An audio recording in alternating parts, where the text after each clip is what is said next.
નમસ્કાર વિદ્યાર્થીની બહેનો, આજે આપણે ભાગીદારીના વાર્ષિક હિસાબોમાં માર્ચ 2020ની અંદર જે પૂછાયેલો દાખલો છે એ આજે આપણે ગણીશું. રકમ ઉપર ધ્યાન આપીએ તો દાખલામાં અંશ અને વંશની ભાગીદારી પેઢીના કાચા સરવૈયા અને હવાલાઓ પરથી નફા નુકસાન ખાતું, મૂડી ખાતું અને પાકું સરવૈયું તૈયાર કરો. આની અંદર 3 જ ખાતા આપણને બનાવવાના કીધા છે: નફા નુકસાન ખાતું, મૂડી ખાતું અને પાકું સરવૈયું. તેમ છતાં પણ હમણાં આપણે રકમ જોશું અને એમાંથી આપણને ખ્યાલ આવશે કે વધારાના કયા ખાતા બનાવવા પડે. તો એક નજર આપણે રકમમાં જ ફેરવી જોઈએ. અંશ અને વંશની ભાગીદારી પેઢીનું તારીખ 31/3/2019ના રોજનું કાચું સરવૈયું.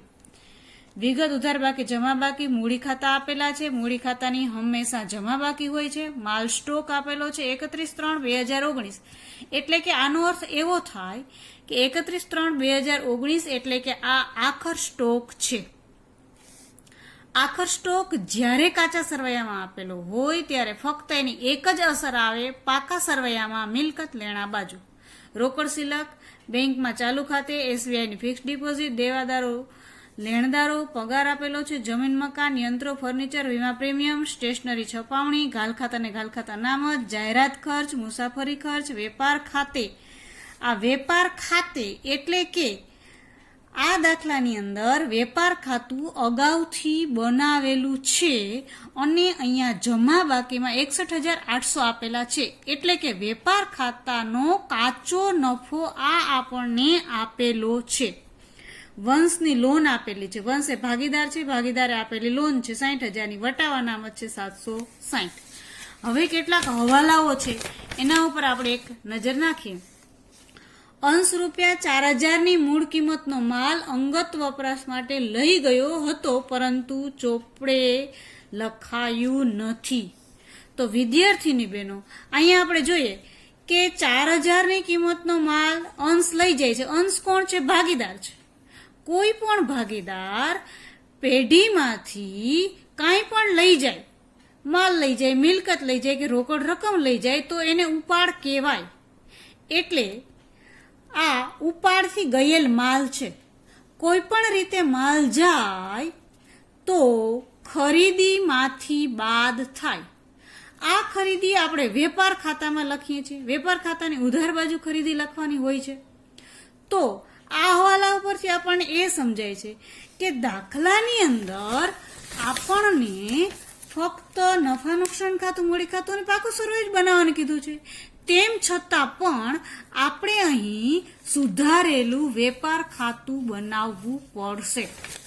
તેમજ હવાલા નંબર 2 જોઈએ તો હિસાબી વર્ષના અંતે 8,000ની કિંમતનો માલ ઉધાર ખરીદ્યો હતો, પરંતુ ચોપડે નોંધવાનું રહી ગયું છે. તો આ હવાલો જોશું તો પણ આપણને ખ્યાલ આવશે કે ઉધાર માલ ખરીદ્યો હતો પરંતુ ચોપડે નોંધવાનું રહી ગયું છે. તો આની અસર પણ વેપાર ખાતામાં આવે. એટલે આપણને હવાલા ઉપરથી ખ્યાલ આવે છે કે આપણે સુધારેલું વેપાર ખાતું બનાવવું પડશે. ભલે દાખલાની અંદર કીધું નથી, તેમ છતાં પણ વેપાર ખાતું બનાવશું ત્યાર પછી જ આપણને એમાંથી સુધારેલો કાચો નફો મળશે અને એ સુધારેલો કાચો નફો આપણે નફા નુકસાન ખાતામાં લઈ જશું. અન્ય હવાલામાં ઝડપથી નજર નાખીએ તો અગાઉથી ચૂકવેલ વીમા પ્રીમિયમ 400 છે. દેવાદારોમાંથી 800નું લેણું વસૂલ થઈ શકે તેમ નથી. દેવાદાર પર 5% ઘાલખાતા અનામત રાખો. અને 5મો હવાલો છે યંત્ર પર 20% લેખે તથા ફર્નિચર પર 5% લેખે ઘસારો ગણો. અગાઉના દાખલાઓની અંદર જે હવાલાઓ છે એ આગળ આપણે ટીક કરતા જઈએ છીએ. તો આ 2 હવાલા આગળના બાદ કરતા અન્ય હવાલાઓને આપણે ટીક કરતા જઈએ તો અગાઉથી ચૂકવેલ વીમા પ્રીમિયમ. જો વીમા પ્રીમિયમ અગાઉથી ચૂકવેલું હોય તો કાચા સરવૈયામાં આપેલ વીમા પ્રીમિયમમાંથી બાદ થશે. એટલે કે અહીંયા જે વીમા પ્રીમિયમ આપેલું છે એમાંથી આપણે બાદ કરવાનું છે. તો બાદ કેટલા કરવાના છે? તો કે ₹400 બાદ કરવાના છે. એટલે અહીંયા આપણે નોંધી લીધા. એવી જ રીતે દેવાદારોમાંથી 800નું લેણું હવે વસૂલ થઈ શકે તેમ નથી. એટલે લેણું વસૂલ થઈ શકે તેમ નથી, એટલે કે એને કહેવાય હવાલાની ગાલખાધ. તો દેવાદારમાં અસર થશે. એટલે અહીંયા જ્યાં દેવાદારો આપેલા છે, દેવાદારોની હંમેશા ઉધાર બાકી હોય, તો અહીંયા ગાલખાધ હવાલાની ગાલખાધ જે વસૂલ થઈ શકે એમ નથી. એ કેટલી આપણને આપેલી છે? અહીંયા આપણે જોયું તો આપેલી છે 800, એટલે અહીંયા આપણે 800 રૂપિયા લખી નાખશું. ત્યાર પછી કેટલી અનામત રાખવાની છે? તો કે ગાલખાત અનામત કેટલા ટકા રાખવાનું કીધું છે? આપણને 5% રાખવાનું કીધું છે. તો આપણે અહીંયા 5% કરી નાખશું, એટલે કે આનો હવાલો દેવાદારોને આપવાનો છે. ત્યાર પછી યંત્રો પર 20% અને ફર્નિચર પર 5% ઘસારો ગણવાનો છે. તો આ છે યંત્રો. અહીંયા ઘસારો કેટલા ટકા ગણવાનો છે? યંત્રો ઉપર કેટલા ટકા ગણવાનું તમને કીધું છે? યંત્રો પર 20%. અને ફર્નિચર ઉપર કેટલા ટકા ગણવાનું કીધું છે? 5%. તો આપણે આ 3 હવાલાઓના ટીક માર્ક આગળ કરી લીધા છે.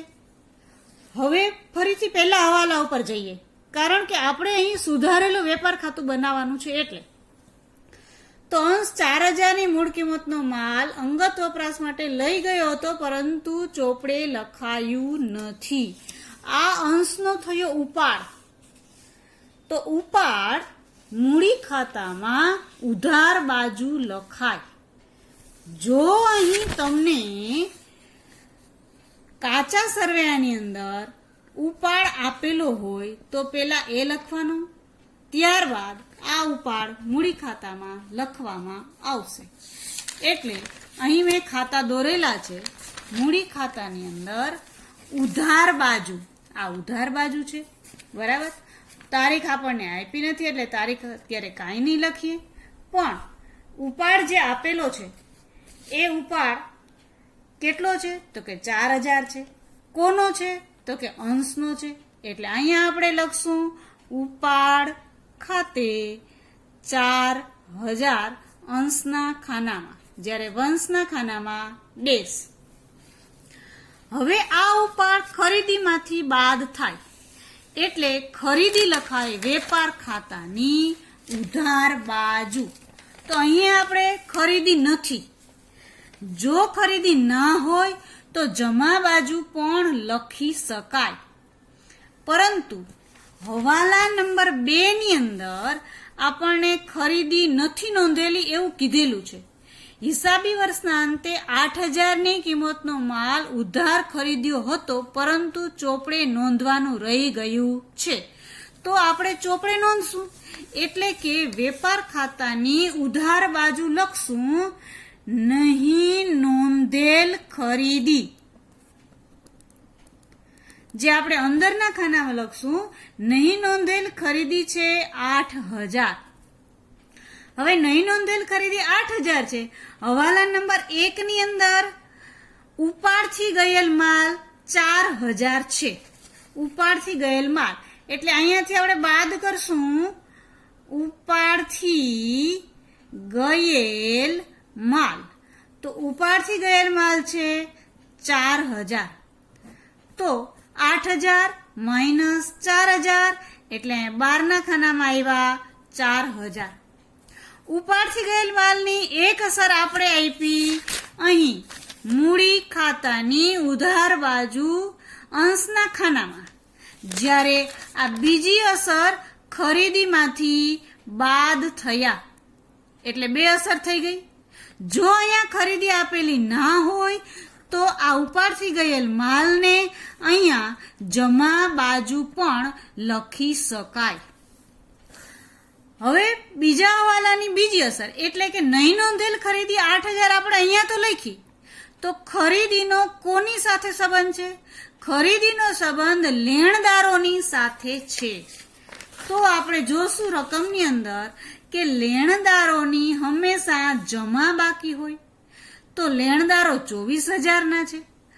આ લેણદારો પાકા સરવૈયાની અંદર મૂડી દેવા બાજુ લખાય. લેણદારો એટલે ચાલુ દેવાની અંદર લખવામાં આવશે. ચાલુ દેવા તો આપણે અહીંયા લખશું અંદરના ખાનામાં લેણદારો, જે અંદરના ખાનામાં લખાશે 24,000. એમાંથી બાદ કરવામાં આવશે નહીં નોંધેલ ખરીદી. એમાં આપણે ઉમેરશું, કારણ કે ખરીદી નોંધવાની રહી ગઈ. તો ખરીદીની અસર એક તો વેપાર ખાતાની ઉધાર બાજુ કરવામાં આવે, જ્યારે બીજી અસર લેણદારોમાં ઉમેરવામાં આવશે. એટલે કે આની આમ નોંધ આપણે હવાલા નોંધ જો જોઈએ તો હવાલા નોંધ એવી થશે કે ખરીદ ખાતે ઉધાર તે લેણદાર ખાતે જમા. એટલે કે લેણદારો આપણા વધે છે, માટે લેણદારોમાં નહીં નોંધેલ ખરીદી ઉમેરવામાં આવશે. તો નહીં નોંધેલ ખરીદી આપણી કેટલી હતી? તો કે 8,000ની હતી. તો 24,000 વત્તા 8,000 એટલે અહીં 12ના ખાનામાં આપણે લખશું 32,000. આવી રીતે નહીં નોંધેલ ખરીદીની બે અસર થઈ. એક અસર વેપાર ખાતાની ઉધાર બાજુ નહીં નોંધેલ ખરીદી, અને બીજી અસર પાકા સરવૈયામાં લેણદારોમાં ઉમેરવામાં આવશે. તો આ મુખ્ય બે હવાલાઓ આપણે જોયા, જેને કારણે આપણે વેપાર ખાતું બનાવવાનું થતું હતું. હવે આપણે રકમમાં જઈએ અને એક પછી એક વિગતો આપણે નોંધતા જઈએ. તો પહેલા છે અંશની મૂડી 1,50,000. મૂડી ખાતાની જમા બાજુ લખવામાં આવશે. શરૂઆતની મૂડી હશે એટલે આપણે માની લઈએ કે 1/4/18/19 વર્ષ થાય. એટલે આપણું વર્ષ શરૂ થાય એપ્રિલ 18 થી અને પૂરું થાય 31/3/19. 18 અને 19ના હિસાબો આપણે બનાવવાના છે. એટલે અહીંયા આપણે તારીખ લખીએ 1/4/18. તમને તારીખ ના આપેલી હોય તો ન લખો તો પણ ચાલે. અહીંયા આપણે લખશું બાકી આગળ લાવ્યા. બાકી આગળ લાવ્યા. અંશની મૂડી અંશના ખાનામાં 1,50,000. એવી રીતે અહીંયા તમે જોશો તો વંશની મૂડી છે 1,60,000. વંશના ખાનામાં 1,60,000 મૂડી લખી. ત્યાર પછી માલનો સ્ટોક 31/3/2019. એટલે કે આ આખર સ્ટોક છે, જે લખાશે પાકા સરવૈયામાં ચાલુ મિલકતના ખાનામાં. માલનો સ્ટોક, માલનો સ્ટોક આખર સ્ટોક છે 54,600. યાદ રાખો વિદ્યાર્થીની બહેનો, જ્યારે માલનો સ્ટોક કાચા સરવૈયામાં આપેલો હોય ત્યારે માત્ર એની એક જ અસર થાય પાકા સરવૈયામાં મિલકત લેણા બાજુ. આખર સ્ટોક હંમેશા મિલકત લેણા બાજુ જ લખવાનો છે, પણ એની અસર એક જ થશે, કારણ કે કાચા સરવૈયામાં આપેલો છે. એટલે આનો અર્થ એવો થાય કે અગાઉ વેપાર ખાતું બનાવેલું છે ત્યારે આની અસર આપી દેવામાં આવેલી છે. ત્યાર પછી છે રોકડ શિલક. તો રોકડ શિલક પણ ચાલુ મિલકતમાં લખાશે. એટલે પાકા સરવૈયાની અંદર લખશું મિલકત લેણા બાજુ, ચાલુ મિલકતની અંદર રોકડ શિલક. તો રોકડ શિલક આપેલી છે 560. ત્યાર પછી આપેલું છે બેંકમાં ચાલુ ખાતે. બેંકમાં ચાલુ ખાતે ઉધાર બાકી છે. એટલે કે બેંકમાં ચાલુ ખાતું આપણું છે, એટલે કે પેઢીનું ચાલુ ખાતું છે, એ પણ ચાલુ મિલકત કહેવાય. એટલે ચાલુ મિલકતના હેડિંગની નીચે લખવામાં આવશે બેંકમાં ચાલુ ખાતે. તો બેંકમાં ચાલુ ખાતે 14,000 રૂપિયા છે, જે આપણે અહીંયા ચાલુ મિલકતના હેડિંગ નીચે લખ્યું. ત્યાર પછી છે SBI ની ફિક્સ ડિપોઝિટ, જેને કહેવાય રોકાણ, ફિક્સમાં પૈસા મૂક્યા હોય તો એ રોકાણના હેડિંગ નીચે આવે. એટલે કે અહીંયા બિન ચાલુ મિલકતો, એમાં આગળ ઉપર આપણે જોશું એના મુખ્ય હેડિંગ, એમાં આપણે કાયમી મિલકતો આવે, પછી રોકાણો આવે. એટલે અહીંયા આપણે રોકાણો તરીકે SBI ની ફિક્સ ડિપોઝિટ લખશું. SBI ની ફિક્સ ડિપોઝિટ જે આપણને આપેલી છે 80,000. હવે આવ્યા આપણે દેવાદારોમાં. દેવાદાર ચાલુ મિલકત છે, તો ચાલુ મિલકતની અંદર આપણે અહીંયા લખશું દેવાદારો. તો દેવાદારોની હંમેશા ઉધાર બાકી હોય. જ્યારે વિદ્યાર્થીની બહેનો તમારે ખાસ ધ્યાન રાખવાનું છે કે દેવાદારોની ઉધાર બાકી હોય એટલે ઉધાર બાકીમાં જે રકમ આપેલી છે એ તમારે લખવાની છે. એ રકમ અંદરના ખાનામાં આપણે લખશું મિલકત લેણા બાજુ, ચાલુ મિલકતના હેડિંગ નીચે અંદરના ખાનામાં દેવાદારો લખશું આપણે 36,800. હવાલાની નોંધ આપણે અહીંયા કરી લીધી છે એટલે એમાંથી બાદ કરશું માઇનસ ગાલખાદ હવાલાની. હવાલાની ગાલખાદ કેટલી છે? 800. તો 36,800 માઇનસ 800 એટલે આવ્યા 36,000. પછી આપણે ગાલખાત અનામત 5% રાખવાની છે એટલે માઇનસ ગાલખાદ અનામત હવાલાની 5%. તો કોના 5% કરશું? આ 36,000 ના. 36,000 5% કરો. કેલ્ક્યુલેટર તમારી પાસે છે, ચલાવો. 36,000 5% એટલે 1,800 થશે. બાદ કરો તમે 36,000 માઇનસ 1,800 એટલે આવશે 34,200. અહીંયા આવ્યા 34,200. હવે તમારે હમણાં થોડીક વાર આ 12ના ખાનામાં લખવાના નથી. આપણે આગળ જો વટાવ અનામતની એન્ટ્રી આપેલી હોય તો અહીંયાથી વટાવ અનામત બાદ કરવામાં આવશે. એટલે અત્યારે આપણે અહીંયા આટલું જ લખશું. હવે આ ગાલખાત અને ગાલખાત અનામતની બીજી અસર નફા નુકસાન ખાતાની ઉધાર બાજુ કરવામાં આવશે.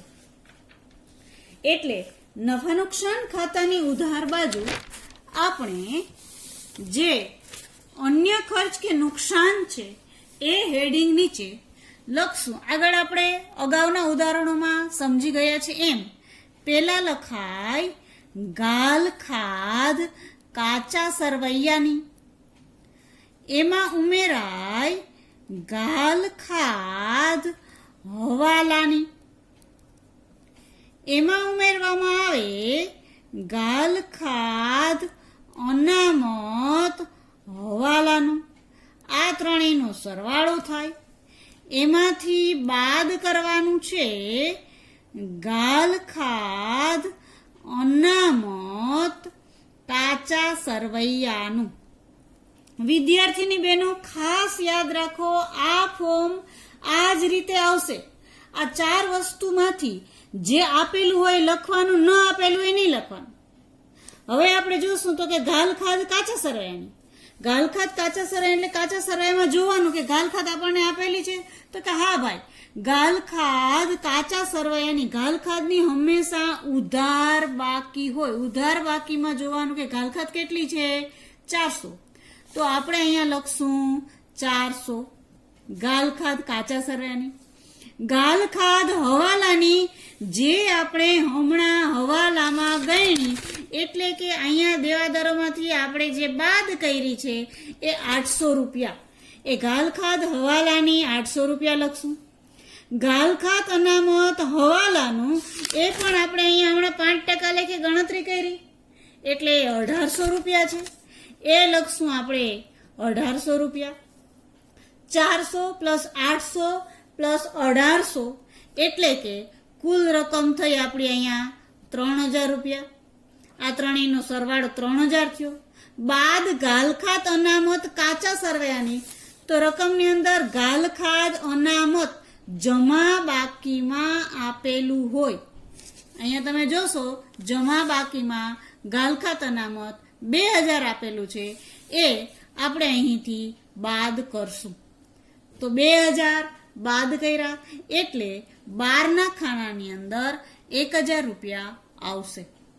ફરીથી યાદ રાખો, ગાલખાત કાચા સરવૈયાની આવે પેલા, પછી ગાલખાત હવાલાની આવે, વત્તા ગાલખાત અનામત હવાલાનું, બાદ એટલે કે માઇનસ કરવાનું છે ગાલખાત અનામત કાચા સરવૈયાનું. આ ફોર્મ એમ યાદ ન રહે તો એવી રીતે પણ યાદ રાખી શકાય કે પેલા ગાલખાત વત્તા ગાલખાત અનામત માઇનસ ગાલખાત અનામત, એટલે કે પેલા 2 ગાલખાત પછી 2 ગાલખાત અનામત. તો પેલા ગાલખાત એટલે કે કાચા સરવૈયા એક ઉપર આવે છે અહીંયા અને એક અહીંયા આવે છે, બાકી વચ્ચે બંને શું આવે? હવાલાની. એટલે આ ફોર્મ આ જ રીતે તમારે યાદ રાખવાનું છે. ગાલખાત કાચા સરવૈયાની વત્તા ગાલખાત હવાલાની વત્તા ગાલખાત અનામત હવાલાનું, એ ત્રણેયનો સરવાળો, એમાંથી બાદ કરવાનું છે ગાલખાત અનામત કાચા સરવૈયાનું. આમાંથી જેટલું તમને આપેલું હોય એ લખવાનું, ન આપેલું હોય લખવાનું નહીં. આગળ ઉપર આપણે જઈએ તો હવે આવ્યા આપણે કાચા સરવૈયામાં નજર નાખીએ તો પગાર 37,000. આ પગાર નફા નુકસાન ખાતામાં લખવામાં આવશે. પગાર એ વહીવટી ખર્ચ છે, એટલે આપણે નફા નુકસાન ખાતાની ઉધાર બાજુ લખશું પગાર, જે આપણને આપેલો છે 37,000. ત્યાર પછી જમીન મકાન છે 1,80,000. જમીન મકાન એ મિલકત છે, એટલે પાકા સરવૈયામાં મિલકત લેણા બાજુ લખવામાં આવશે. બિનચાલુ મિલકતોના હેડિંગની નીચે આપણે લખશું જમીન મકાન. જમીન મકાન ઉપર કોઈ ઘસારો નથી, એટલે સીધું 12ના ખાનામાં લખી દઈશું આપણે 1,80,000. ત્યાર પછી યંત્રો છે 40,000, એના ઉપર આપણે ઘસારો ગણવાનો છે, એટલે 40,000 પાકા સરવૈયામાં અંદરના ખાનામાં પહેલા લખશું. બિનચાલુ મિલકતોના હેડિંગની નીચે અંદરના ખાનામાં લખવામાં આવશે યંત્રો 40,000 માઇનસ ઘસારો. 40,000 ના 20% કરવાના છે. 40,000 ના 20% એટલે વિદ્યાર્થીની બહેનો તમારો ઘસારો થશે 8,000. કેલ્ક્યુલેટર ચલાવો. 40,000 ના 20% અને મોઢે હવે કોમર્સને 8,000 થાય. આ 1 મિનિટ ગયું. 40,000 માઇનસ 8,000 એટલે 12ના ખાનામાં આવશે 32,000. ત્યાર પછી છે ફર્નિચર છે 10,000 નું, એના ઉપર ઘસારો ગણવાનો છે 5%. તો એ પણ બિનચાલુ મિલકતના હેડિંગની નીચે લખશું ફર્નિચર, જે આપણને આપેલું છે 10,000 માઇનસ ઘસારો, જે આપણે ગણવાનો છે 5%. 10,000 ના 5% એટલે થાય 500.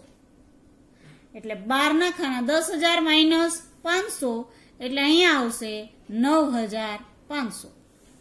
હવે આ 2 ઘસારો આવ્યો, એક ફર્નિચરનો યંત્રનો ઘસારો અને બીજો ફર્નિચરનો ઘસારો. આ બંને ઘસારો એ ધંધાનો ખર્ચ કે નુકસાન છે, માટે એની અસર નફા નુકસાન ખાતાની ઉધાર બાજુ આ અન્ય ખર્ચ કે નુકસાનના હેડિંગ નીચે કરવામાં આવશે. એટલે બંને ઘસારો આપણે અહીંયા લખશું. બંને અલગ અલગ પણ લખી શકાય અને સાથે લખી અને સરવાળો કરીને 12ના ખાનામાં લખવું હોય તો પણ લખી શકાય. આ યંત્ર ઘસારો હતો 8,000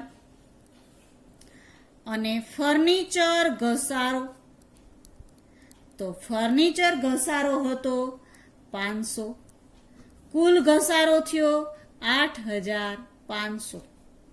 આ બંને ઘસારો સીધો બહારના ખાનામાં લખી નાખો તો પણ સાચું છે, અને સરવાળો કરી આ બંને ઘસારાનો અને બહારના ખાનામાં લખો તો પણ સાચું છે. એ રીતે પણ લખી શકાય. ત્યાર પછી આપણે આવ્યા વીમા પ્રીમિયમ. તો વીમા પ્રીમિયમ કાચા સરાયામાં આપેલું છે 2000, જ્યારે હવાલામાં અગાઉથી ચૂકવેલ છે, જે આપણે હવાલાની નોંધ આપણે કરી ગયા હતા, અગાઉથી ચૂકવેલ વીમા પ્રીમિયમ 400 છે. અગાઉથી ચૂકવેલું હોય તો વીમા પ્રીમિયમમાંથી બાદ થાય. વીમા પ્રીમિયમ એ વહીવટી ખર્ચ છે, એટલે નફા નુકસાન ખાતાની ઉધાર બાજુ અંદરના ખાનામાં પહેલા લખશું વીમા પ્રીમિયમ. જે વીમા પ્રીમિયમ કાચા સરવાયામાં આપણને 2000 આપેલું છે એ અંદરના ખાનામાં લખવાનું છે. એમાંથી બાદ કરવાનું છે અગાઉથી ચૂકવેલ. તો અગાઉથી ચૂકવેલ છે 400. 2000 માઇનસ 400 એટલે 12ના ખાનામાં આવશે 1600, 1600.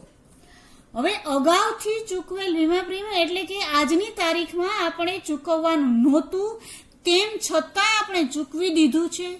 એટલે આજની તારીખે, એટલે કે જ્યારે આપણે વાર્ષિક હિસાબ બનાવીએ છીએ ત્યારે આ અગાઉથી ચૂકવેલ વીમા પ્રીમિયમ એ પેઢી માટે લેણું ગણાય. માટે એની બીજી અસર પાકા સરવૈયામાં મિલકત લેણા બાજુ કરવામાં આવશે. એટલે અહીંયા હું લખીશ અગાઉથી ચૂકવેલ વીમા પ્રીમિયમ.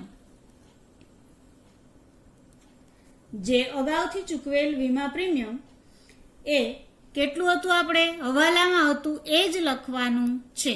યાદ રાખજો બહેનો, ઘણા વિદ્યાર્થી અહીંયા ભૂલો કરે છે. ભૂલો એ થાય છે કે અગાઉથી ચૂકવેલ વીમા પ્રીમિયમ જે હવાલાનું છે એ અહીંયા બાદ કર્યું અને આ 400 રૂપિયા જ, એટલે કે આ 400 રૂપિયા જ તમારે અહીં પાકા સરવૈયામાં લખવાના છે. કેટલાક વિદ્યાર્થીની બહેનો આ 1600 રૂપિયા લખે છે, તો અહીંયા ભૂલ ન થાય અને માર્ક્સ તમારા ન કપાય એટલા માટે હવાલામાં જે અગાઉથી ચૂકવેલ વીમા પ્રીમિયમની જે રકમ છે એ રકમ નફા નુકસાન ખાતાની ઉધાર બાજુ વીમા પ્રીમિયમમાંથી બાદ થશે અને એ જ 400 રૂપિયા પાકા સરવૈયામાં મિલકત લેણા બાજુ અગાઉથી ચૂકવેલ વીમા પ્રીમિયમ તરીકે લખવામાં આવશે. આગળ આપણે જઈએ સ્ટેશનરી અને છપામણી. સ્ટેશનરી અને છપામણી એ ખર્ચ છે, વહીવટી ખર્ચ હોવાને કારણે આપણે આ વહીવટી ખર્ચના હેડિંગની નીચે લખશું સ્ટેશનરી છપામણી. આ સ્ટેશનરી છપામણી 1200. ત્યાર પછી જોઈએ તો ગાલખાત અને ગાલખાત અનામતની અસર આપણે આપી દીધી. પછી આવ્યો જાહેરાત ખર્ચ. તો જાહેરાત ખર્ચ એ વેચાણ વિતરણને લગતો ખર્ચ છે, એટલે વેચાણ વિતરણ ખર્ચની નીચે આપણે લખશું નફા નુકસાન ખાતાની ઉધાર બાજુ જાહેરાત ખર્ચ. જાહેરાત ખર્ચ છે એ પણ છે 1200. ત્યાર પછી આપેલો છે મુસાફરી ખર્ચ. એ પણ વેચાણ વિતરણને લગતો ખર્ચ છે, કારણ કે મુસાફરી શા માટે કરવા ગયા હોય તો કે વેપાર અર્થે જ ગયા હોય, એટલે એ પણ અહીં લખવામાં આવશે વેચાણ વિતરણ ખર્ચની અંદર મુસાફરી ખર્ચ જે છે 800. ત્યાર પછી આપેલું છે વેપાર ખાતે.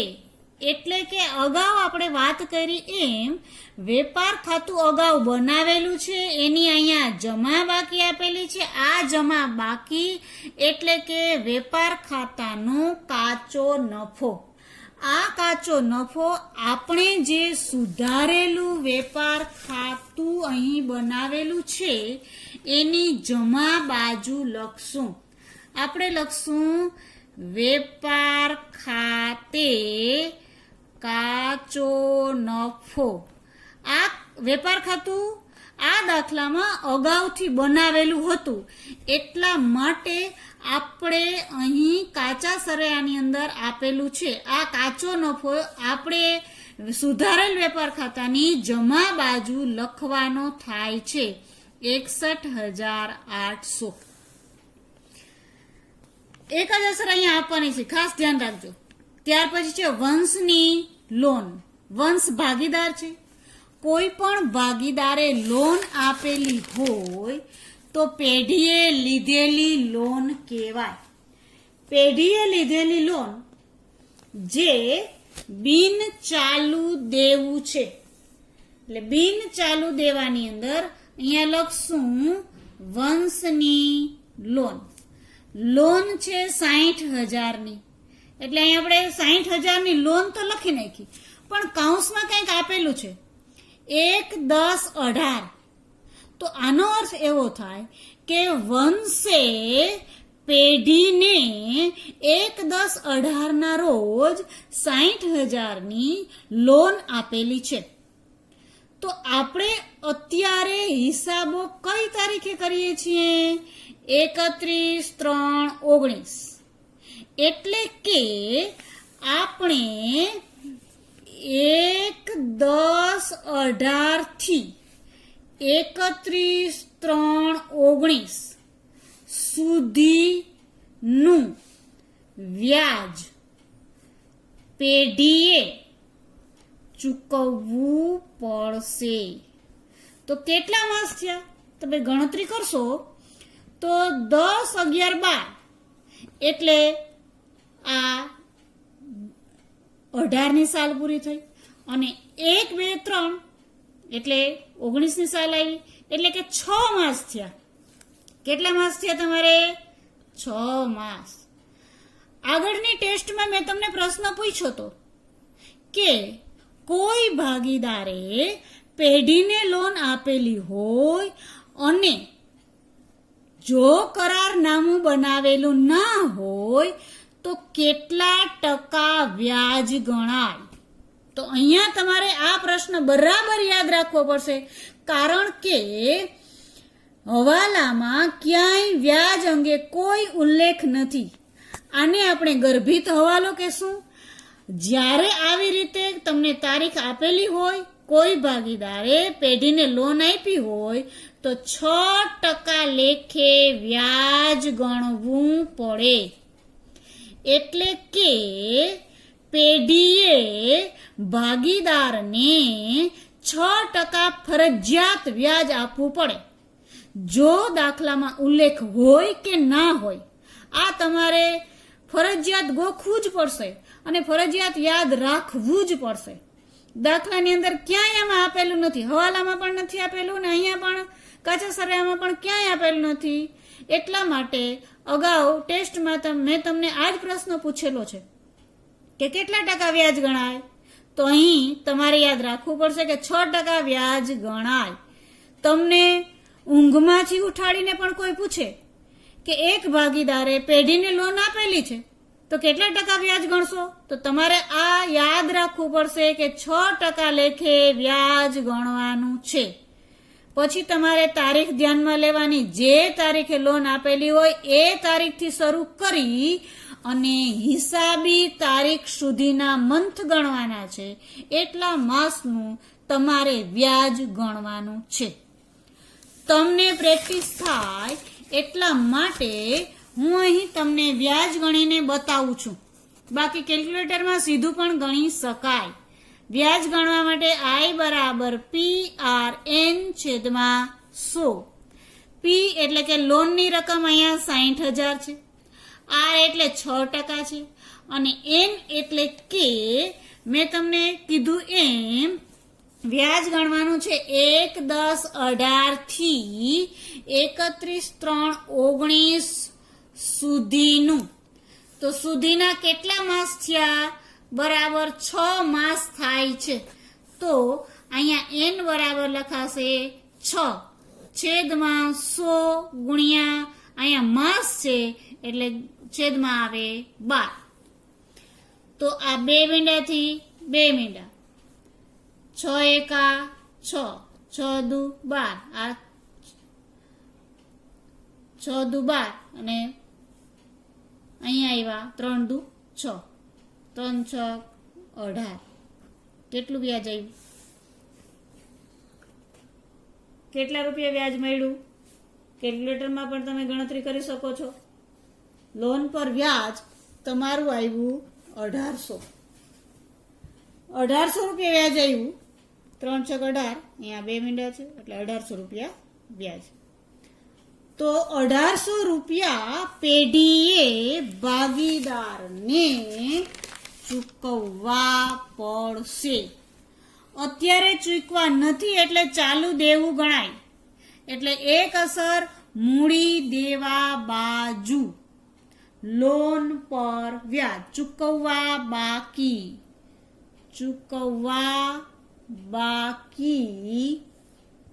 લોન કોની હતી? આ વંશની. એટલે આપણે લખાય વંશની લોનનું વ્યાજ 1800. એક અસર અહીંયા આવી, ચૂકવવા બાકી લોનનું વ્યાજ. હજી ચૂકવેલ નથી પણ ચૂકવવાનું બાકી છે. બીજી અસર આવે, ધંધા માટે આ ખર્ચ છે માટે નફા નુકસાન ખાતાની ઉધાર બાજુ લખવામાં આવશે.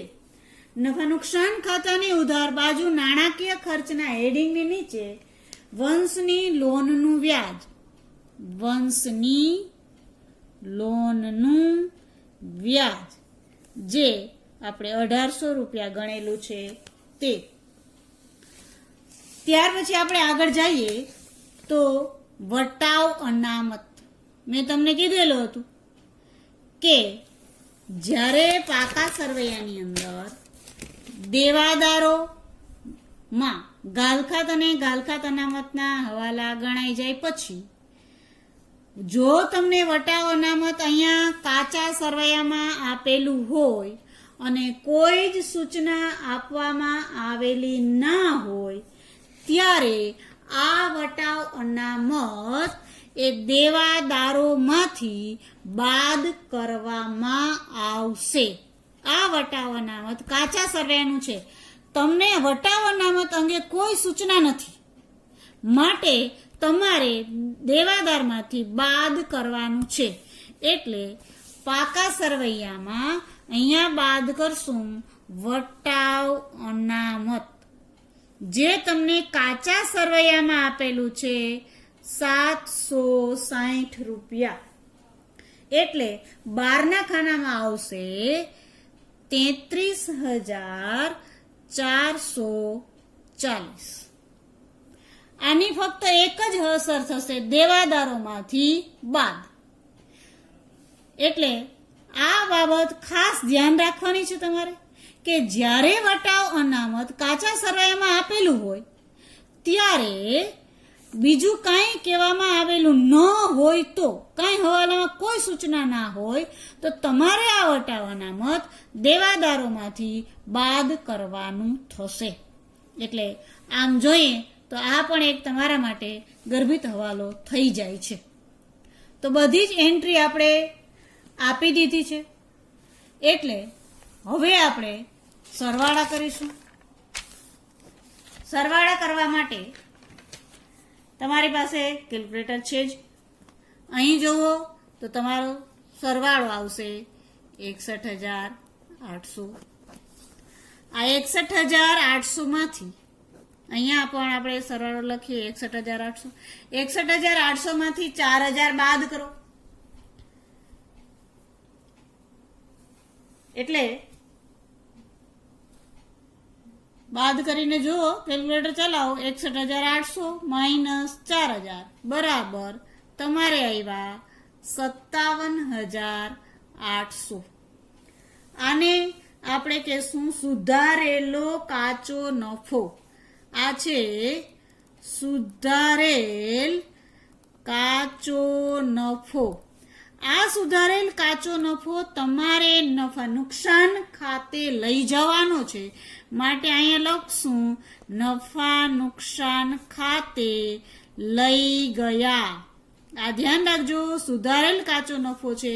આપણે આને નફા નુકસાન ખાતાની જમા બાજુ લખવાનો છે. તો 57,800 અહીં નફા નુકસાન ખાતાની જમા બાજુ લખશું સુધારેલ કાચો નફો ક્યાંથી લાવ્યા આપણે? તો વેપાર ખાતેથી. ક્યાંથી લાવ્યા? વેપાર ખાતેથી. એટલે અહીંયા આપણે લખીએ વેપાર ખાતે 57,800. સરવાળો કરશું નફા નુકસાન ખાતાનો. આ નફા નુકસાન ખાતું છે. સરવાળો 57,800. ધ્યાન રાખો વિદ્યાર્થીની બહેનો, તમારે પહેલા કેલ્ક્યુલેટરમાં સરવાળો કરીને જોઈ લેવાનું છે. જે બાજુ વધારે સરવાળો આવતો હોય એ પહેલા મૂકવાનો, પછી જે બાજુ ઓછો સરવાળો આવે છે ત્યાં ખૂટતી રકમ મૂકવાની છે. વધુ સરવાળો અહીંયા જમા બાજુ છે એટલે 57,800 અહીંયા મેં લખ્યા છે. 57,800 માંથી આ ઉધારની રકમ બધી જ તમારે બાદ કરવાની છે. ઉધારની બધી જ રકમ બાદ કરશો એટલે બાદ કરતા જાઓ, માટે રકમ આવશે અહીં તમારે 4,700. જમા બાજુનો સરવાળો વધારે હોય અને ઉધાર બાજુની રકમ ઓછી હોય તો જે મળે છે એ તમારે માટે ચોખ્ખો નફો મળે છે. આ ચોખ્ખો નફો જો આપણને દાખલાની અંદર નફા નુકસાન ફાળવણી ખાતું બનાવવાનું કીધું ના હોય તો આ ચોખ્ખો નફો આપણા માટે વેચણી પાત્ર નફો બની જાય છે. એટલે અહીંયા આપણે નામ આપશું વેચણી પાત્ર નફો. ધ્યાન રાખજો, આપણે અહીંયા દાખલામાં નફા નુકસાન ફાળવણી ખાતું બનાવવાનું કીધું નથી. આ નફો સીધો જ વેચણી પાત્ર નફો બની જાય છે. એટલે બંને ભાગીદારોને વેચી દેવાનો છે.